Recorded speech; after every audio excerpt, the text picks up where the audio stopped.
It was a cold, rainy night in Chicago. Ethan sat at his kitchen table with a piece of paper in his hands. The words eviction notice stared back at him. His heart felt like a heavy stone. "How am I going to tell Sarah?" he whispered to the empty room. His 6-year-old daughter, Mia, slept peacefully in the next room. Ethan wiped a tear from his cheek. He had no answers left. Ethan was 34 years old. He had worked at the same auto factory for 12 years. Every morning he woke up at 5, made coffee, and kissed Sarah goodbye. She worked part-time at a local store. They were not rich, but they were happy. They had a small apartment with 1 bedroom, a tiny kitchen, and a window that looked over the city lights. On weekends, they took Mia to the park. Ethan pushed her on the swings and said, "One day we will have our own house with a big yard." Sarah would smile and hold his hand. Life felt good back then. But everything changed one Tuesday morning. The factory boss called everyone to the big room. "The company is moving the plant to another country," he said. "We close in 2 weeks. I'm sorry." Ethan felt the floor drop under his feet. 200 workers stood there in shock. No one spoke. Ethan drove home slowly. He practiced the words in his head. When he opened the door, Sarah was cooking dinner. Mia ran to him with a big hug. "Daddy's home!" she shouted. Ethan sat Sarah down after Mia went to bed. "The factory is closing," he said quietly. Sarah's face turned pale. "What will we do?" she asked. Ethan tried to sound strong. "I will find a new job fast, don't worry." But inside, he was scared. The first month was hard, but not impossible. Ethan printed his resume and sent it everywhere. He drove to interviews in his old blue truck. Some days he wore his best shirt and smiled big. "I am a hard worker," he told the interviewers. But every time, the answer was the same: "We will call you." The call never came. Savings started to disappear. First, they stopped eating out. Then they sold the TV. Sarah picked up extra hours cleaning offices at night. She came home tired, but she still made sure Mia had breakfast every morning. By the 3rd month, the bills piled up like snow in winter. The phone rang with angry voices from the electric company. "Pay now or we turn off the lights," they said. Ethan worked odd jobs, washing cars, moving boxes, anything for $20 here and there. His hands hurt at night. One evening, Mia came home from school. "Daddy, we need money for the class trip to the zoo," she said with big, hopeful eyes. Ethan's throat tightened. "I will find a way, baby," he promised. But that night, he lay in bed and stared at the ceiling. He could not sleep. Tension grew every day. Sarah started to look worried all the time. "Ethan, maybe we should ask my parents for help," she said one night. Ethan felt like someone punched him in the stomach. "I am the man of the house," he replied. "I should fix this." His voice was sharp. Sarah looked away. "I just want us to be okay." They did not fight loud, but the silence after was worse. Mia felt it too. She stopped laughing as much. She drew pictures of their family and hid them under her pillow. Ethan began to lose hope. He stopped sending resumes for a whole week. He sat on the couch and stared at the wall. "What is the point?" he thought. "No one wants me. I'm a failure." One cold afternoon, the landlord knocked on the door. "Rent is 2 months late. You have 30 days or you must leave." Ethan closed the door and slid to the floor. Tears came fast. He did not want Sarah or Mia to see. The next evening was the worst. Ethan came home after another failed interview. His shoes were wet from the rain. Sarah was crying in the kitchen. Mia hid behind the couch with her teddy bear. "I can't keep doing this," Sarah whispered. "I love you, but I am scared for Mia." Ethan's chest felt tight. He could not breathe. "Maybe you and Mia are better without me," he said. His voice broke.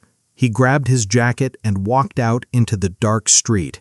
The rain hit his face like tiny needles. He walked to the small park near their apartment. He sat on a wet bench under a tree. "I am done," he said out loud. "I tried everything. Nothing works."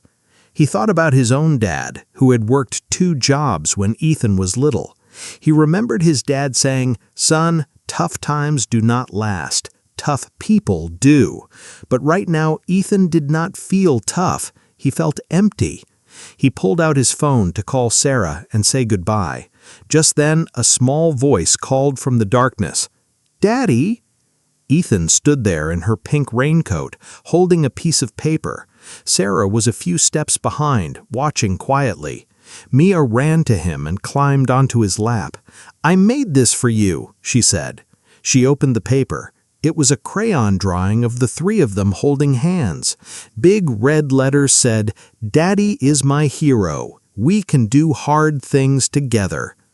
Ethan's eyes filled with tears. He hugged Mia so tight she giggled. "You came looking for me?" he asked. Mia nodded. "Mommy said you were sad. I don't like when you are sad." Sarah walked closer. She touched Ethan's shoulder. "We are a team," she said softly, "even when it is hard." In that cold, rainy park, something inside Ethan changed. His heart felt warm for the first time in months. He was not alone. His family needed him, and he needed them. They walked home together. Ethan made hot chocolate with the last of the milk. They sat on the floor because they had sold the couch. "I have an idea," Ethan said. "Tomorrow I will start small. I will fix cars in the neighborhood. I know how. People need help with old trucks. I will make flyers tonight." Sarah smiled for the first time in weeks. "And I will help with the words," she said. Mia clapped. "I can draw the pictures."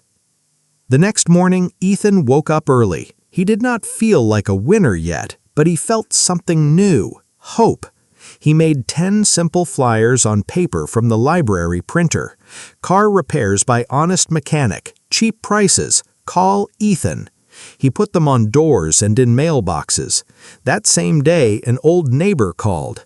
"My car won't start," the man said. Ethan fixed it in 2 hours and earned $40. It was not much, but it was a start. He wrote in a small notebook, "Day 1, small win." He told himself, one step, then another. Weeks passed. Ethan kept going. Some days he earned nothing. Other days he fixed 3 cars. He smiled at every customer and listened to their stories. People started to trust him. Sarah helped him organize his time. They ate simple meals, rice and beans, but they laughed again. Mia drew more pictures and taped them on the wall. "For good luck," she said. One morning, the phone rang. It was a small auto shop across town.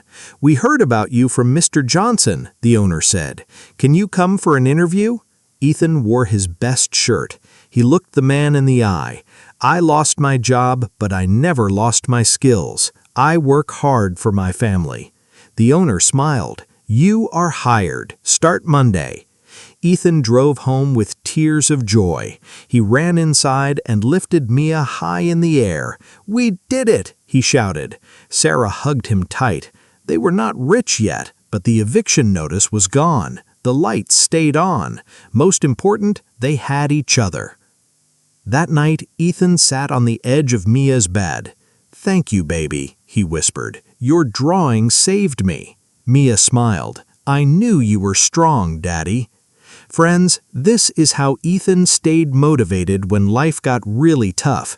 He did not wait for big miracles. He started with small steps. He remembered his why, his family. He talked to them instead of hiding his pain. He celebrated every little win. He kept going even when he wanted to quit. So if you're listening and life feels heavy right now, remember Ethan. Find your own why. Write it down. Take one small step today. Talk to the people who love you. Tough times come to everyone, but you can choose to keep moving. Motivation is not a feeling. It is a decision you make every morning. You are stronger than you think. Keep going. Your happy ending is waiting.